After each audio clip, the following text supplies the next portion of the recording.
Hey guys, welcome back. This is Aaron. I'm back for the first video of 2025 to rank the studio albums of Nightwish. I had a pretty good time doing this one. I have to say, spoiler alert, they don't have a single bad album in their discography. Before I started listening to them, I kind of knew them but didn't. I knew a few songs, a few band members' names, and the basic story of Tarja's firing from 2005. I don't even know how I knew this much about a band I'd never listened to a single album of, but here we are.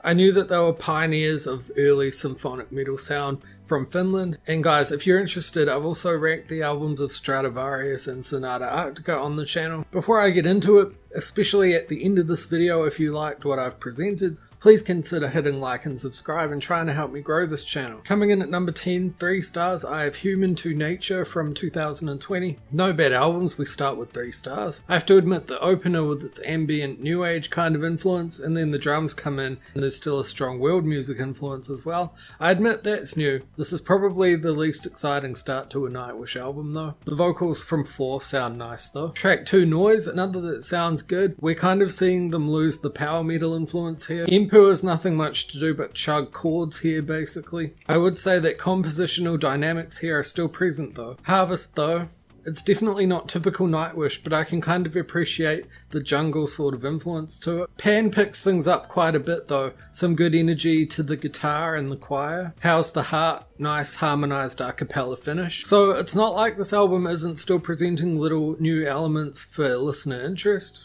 Tribal's kind of cool as well. It gets back to that kind of classic Nightwish energy. For me, that leaves Tribal and Pan as the 2 best songs on disc 1 or side 1. This was, in order, the first time I'd been actively disappointed by the band though. Just felt like Floor didn't have that much to do on this album. Impu definitely didn't, and neither did Marco on his last album with the band. Just pretty unexciting for me overall, but still competent enough for 3 stars. When it comes to the more symphonic minus metal disc 2 side, Green at the start is quite nice there. Quiet as the Snow has an intriguing start with those multi-tracked whispers. Overall though, yeah, a 3. This is very listenable for its length, but it's also the Nightwish album that interested me the least. After the first album with Anette, something happened to this band. Can't blame Floor as a singer, she's great.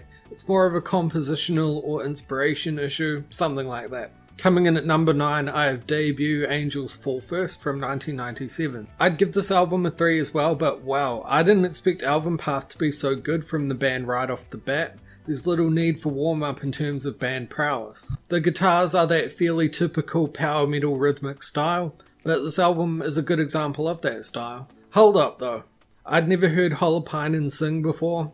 And first impression, I thought he had a pretty decent, simple baritone type of voice. Tarja's already nailing her vocals the first couple of songs. I think she'd get even better in terms of prowess in subsequent albums, but she already sounds good here. With Beauty and the Beast, I wasn't sure about all the change-ups which took us away from the vocal duet aspect, but it was still nice. The album overall though, it's kind of falling into this zone where I think the songs are working quite decently as a full set, but individually they're not quite up to the level where I'd play any of them outside of it. Some of the duet vocals on The Carpenter are a tiny bit rough though. They're not horrible, I just know that they'd do way better later on. But then Holopainen's vocal on Astral Romance, kinda rough. But then kind of unself-conscious moments like that, kind of trying things out, probably could only happen on a smaller label, and an advantage of that is that it leaves a lot of room for improvement later, especially for videos like this, ranking videos. The more acoustic Angels Fall First,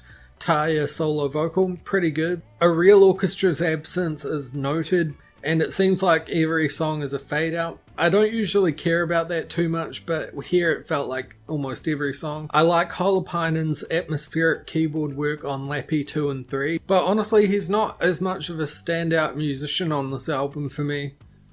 I feel like the real star of this album is the already solid guitar and rhythm section. Coming in at number 8, we're already up to 3.5 stars for Imaginarium from 2011. Second album with Anette. This is the first album chronologically for me that kind of spelled trouble for the band. Opener Taika Talvi was nice.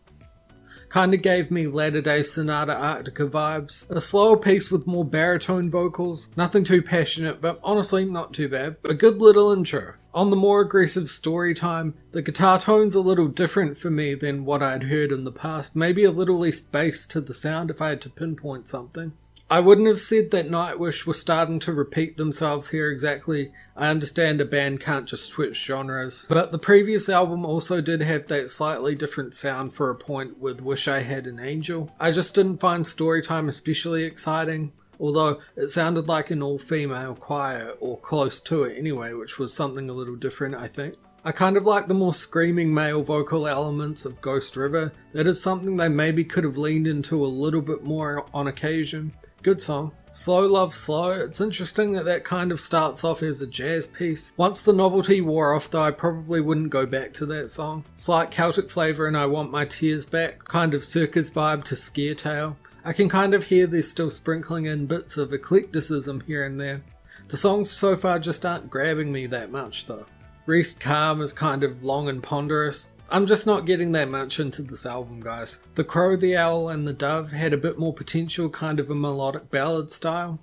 Same thing though, it's just okay for me. One criticism I do have, which I think is a bit more of a definite, Holopainen's keyboards sound very buried throughout almost this whole album. I also don't think there was quite as much interesting in the rhythm guitar going on as sometimes, and Anette also didn't use some of that classical lilt that she used on Dark Passion Play. The arrangements still had some good symphonic power and ambition behind them, but overall things just weren't as memorable for me as they usually would be. I'll try and avoid pitchforks and give this a 3.5 because I do think it deserves it. But overall, yeah, this album just didn't intrigue me to its point as much as most of the albums that had come before. Coming in at number 7, I have Yesterwynde from 2024. We stay at 3.5 stars for this one for now. Opening title track is very pretty, kind of an intro. It segues neatly into an ocean of strange islands, but of course it's not hard to predict what's next coming musically. Actually though, apart from the guitar tone which doesn't sound quite as strong as most past albums for some reason, this might be one of their best songs since the album Dark Passion Play. It's nothing terribly unique for Nightwish, but its energy across the board stands out and it's solid. I also like the soft outro a lot. The whole song actually feels very oceanic, befitting its title. It reminds me of the soundtrack to Titanic, especially towards the end of it. The Antikythera mechanism. Did I say that right? Good energy to it, slight prog feel. I wouldn't say the lyrics were terribly easy to focus on. I don't think the vocal mixing on this album is quite the best, but I still could listen to it just fine. On the Day Of, I really like that quiet electronic kind of stuff in the verses. It sounds kind of 80s, but not in an over-the-top way. On Perfume of the Timeless, Floor blends backwards into the heavier choir elements quite a lot at times. I'd have to say, unfortunately, I think the guitar and vocal production on this album is the least favourite for me for a little while. But on the other hand, the drums on this album I thought sounded particularly good. Sway, I'll note that it's one of the most acoustic-driven numbers in their career, if not the most. I haven't mentioned Troy as a member yet, but I think he's an okay vocal replacement for Marco, at least in a lower register kind of way. I think Marco had a lot more range. Better Troy than Thomas taking over that role again. Just a joke. Spider Silk, now that one is really good, kind of goes back to that classic Nightwish sound. The quieter acoustic duet portions of Heraith were really enjoyable. Overall, yeah, this is 3.5. I was sort of glad the journey ended here, to be honest, because I was starting to get just a little bit fatigued. After a while, chronologically, Nightwish albums kind of became Nightwish albums, know what I mean? Still, I thought a couple of the songs were really good, and a few quieter moments within other songs were also really good as well, like the variation. Number 6, I have Ocean Born from 1998, so jumping back quite a way.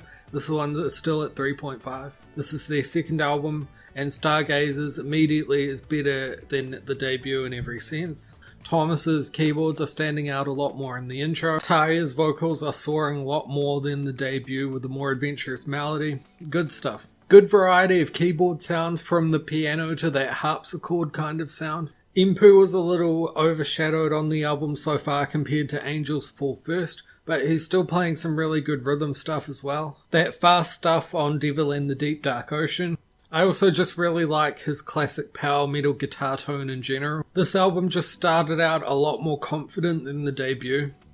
One thing about this though that I didn't mention on the debut but I will here is the vocal mixing. It's rather distant and echoey. Although I can still enjoy the music, I have to admit the lyrics are really hard to follow along with just because of the vocal production. Like, I'm not the type of guy that follows lyrics on his phone while he's listening to songs.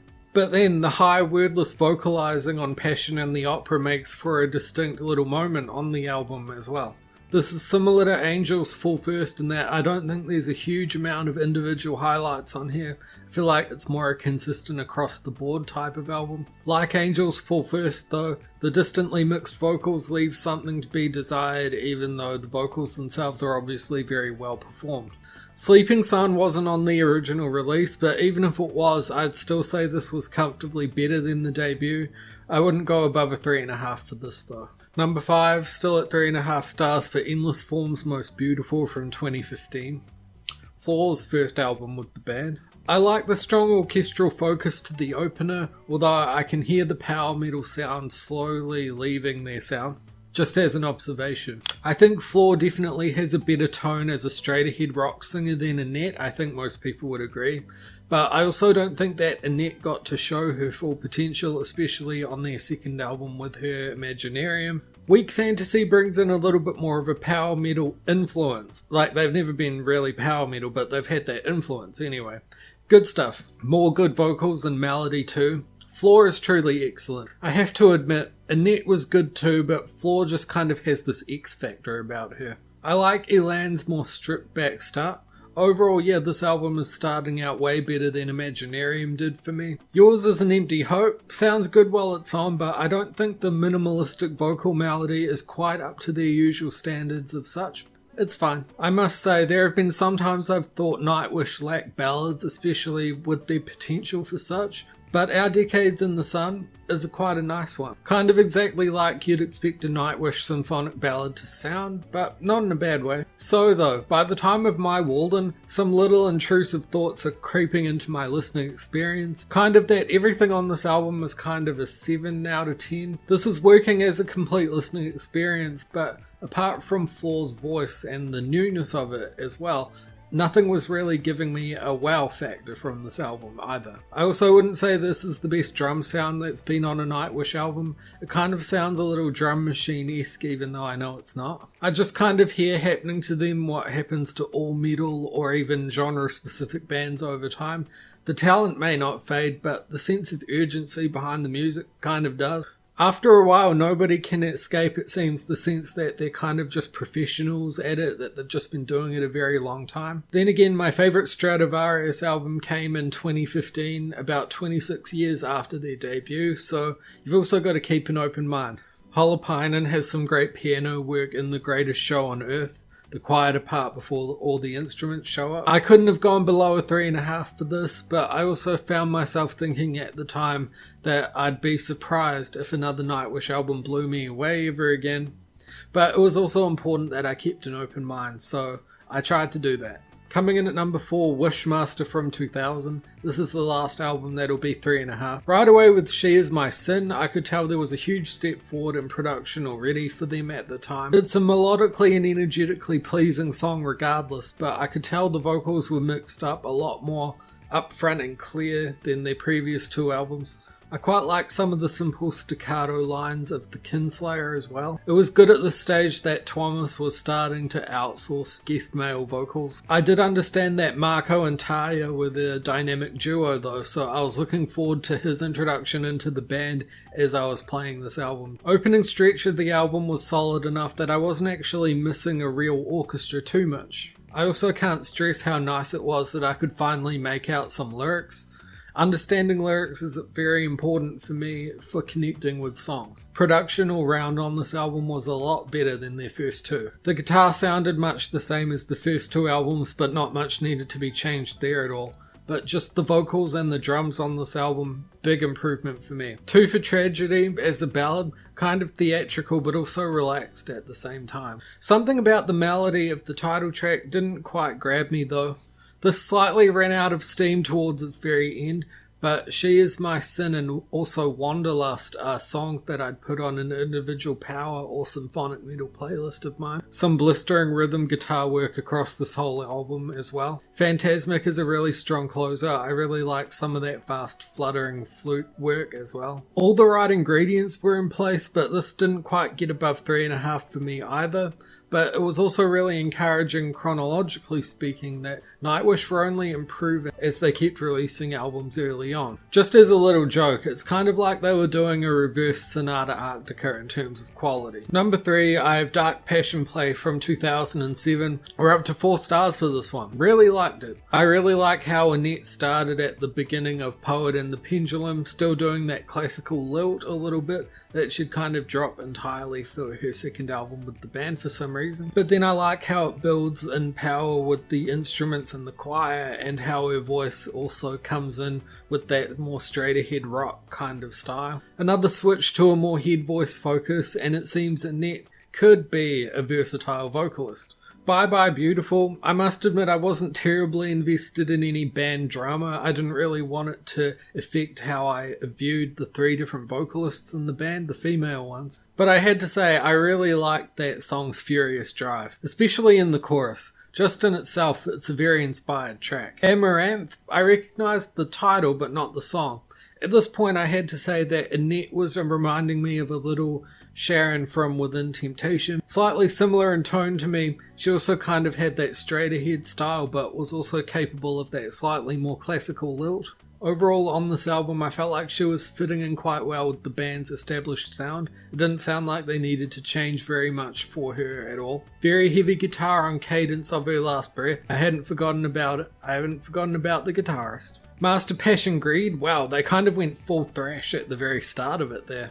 Eva, it's an okay ballad. I wasn't complaining about it album track wise. By the time of Sahara, I kind of noticed that there'd been a slight bleakness that had crept into this album's sound that hadn't been there in the past. I guess that kind of went with the album's title, Dark Passion Play. For the Heart I Once Had breaks the streak at times with still rocking but a bit more mellow energy in places. Towards the end of this album I kind of found myself running out of specific thoughts to say.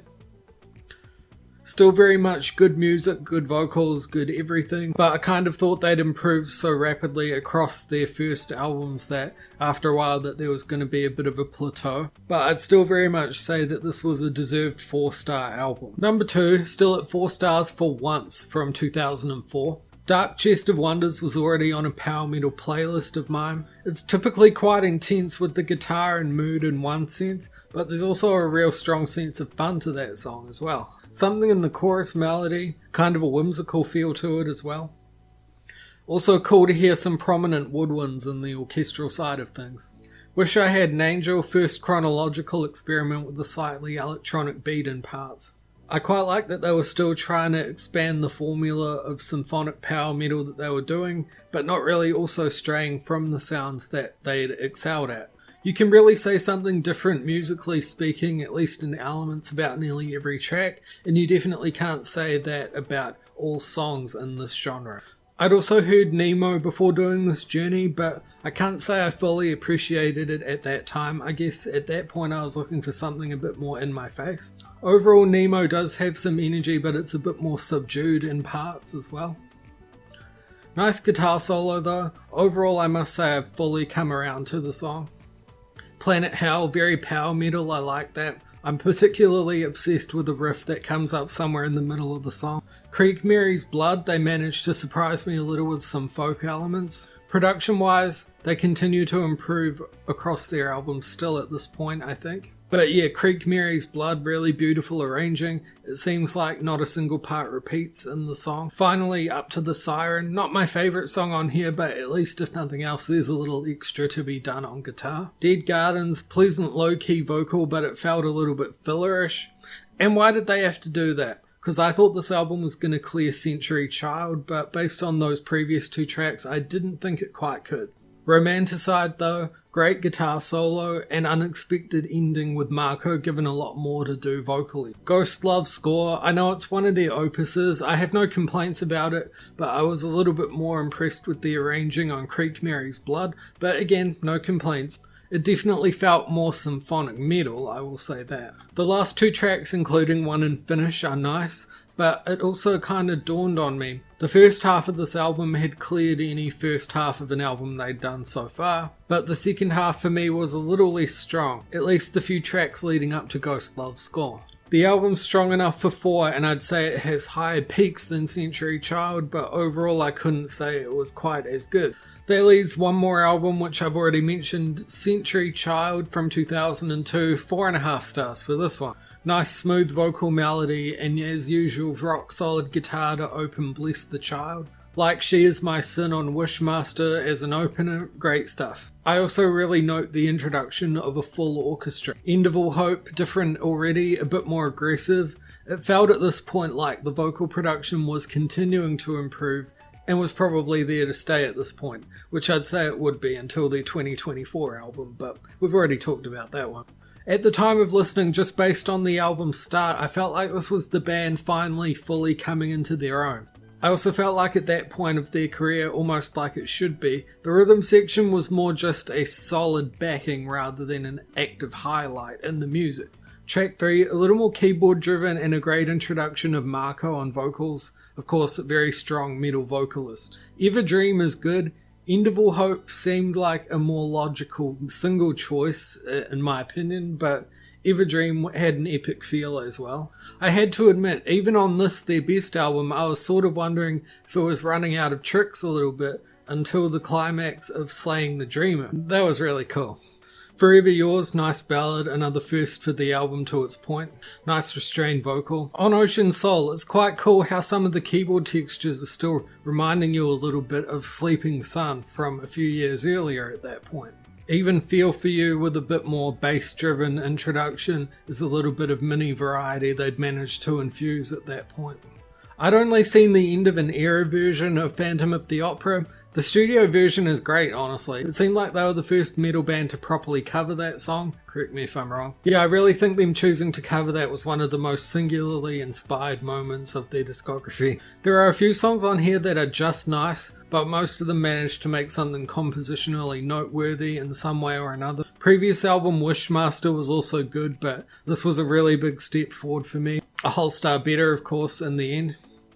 At the time of listening to this, I wondered if they could top this album, and it didn't seem like they could, but they still made a few good ones after this, of course. So that's it, that's all their albums ranked, but a little bit more than other discographies that I've done so far. I think I have a few more post-listening thoughts. First and foremost, like I said at the start, no bad albums in the Nightwish discography. I could feel them starting to dip a little bit by the time of Imaginarium, but even at this point, about 14 years after that album, they're still holding things together pretty decently well.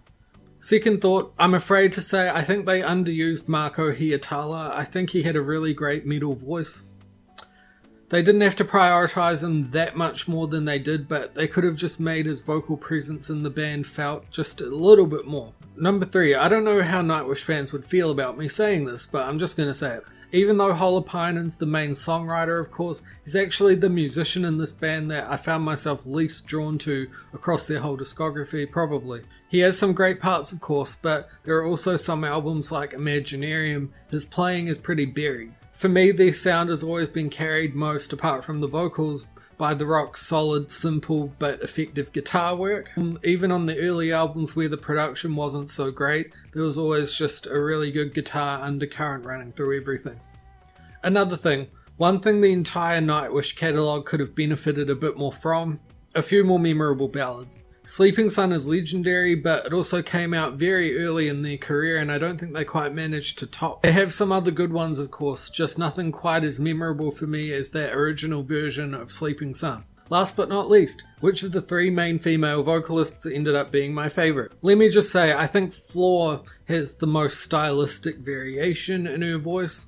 I could see why some people would have her as their favourite. I also think overall she has the best tone of the 3. Her tone is amazing. Despite not as much, I also like Anette, and I don't think she was given quite enough to do on Imaginarium, her second and last album with them. I think she was done a little bit dirty there. However, in the end, I still admit I think Tarja is their most iconic vocalist. The way her vocals clashed yet also fit with their music in the early years in such a cool way. Oftentimes, it's just really hard to beat an original. Some of their very early albums had poor vocal production which didn't allow her to fully shine, but by the time of about Wishmaster, that problem was fixed. I also just think she was the most unique of the three as well. The way she phrases and pronounces certain words and things is very her. This was a fun one. Thanks for watching, guys. I'll see you next time.